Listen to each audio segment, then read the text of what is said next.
Question है consider a 2 particle system with particles having the masses 1 kg and 3 kg। यहाँ पर दो masses हैं, एक तो 1 kg का है और एक है 3 kg का, राइट। और यहाँ पर ये इस तरीके से है और इसका सेंटर मास 3 kg के नजदीक हो जाएगा। अब ये कह रहा है if the first particle is pushed, first particle बोले तो 1 kg is pushed towards the center of mass through a distance of 9 meter, by what distance should the second particle be moved so as to keep the center of mass at the same position। यहाँ पर अगर ये कह रहा है कि 1 kg को अगर मैं 9 मीटर इधर शिफ्ट कर दूं तो 3 kg को कितना शिफ्ट करना पड़ेगा कि ताकि सेंटर ऑफ मास वहीं का वहीं रहे। कैसे करें इस वाले क्वेश्चन को सॉल्व, सुनिए आप।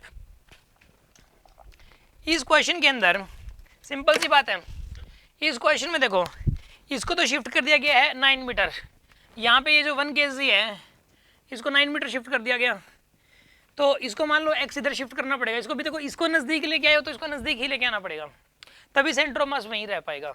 एक को दूर लेके जाओगे तो दूसरे को दूर ही लेके जाना पड़ेगा, तभी सेंटर ऑफ मास वहीं रह पाएगा।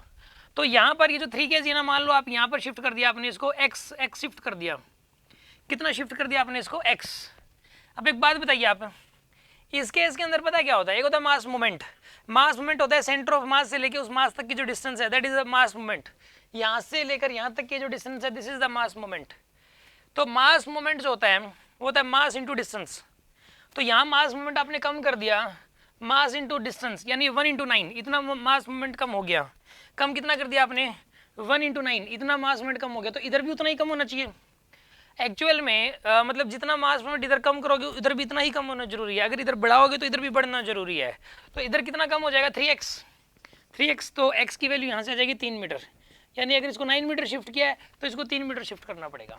यस, कोई डाउट है किसी के मन में, कोई शक?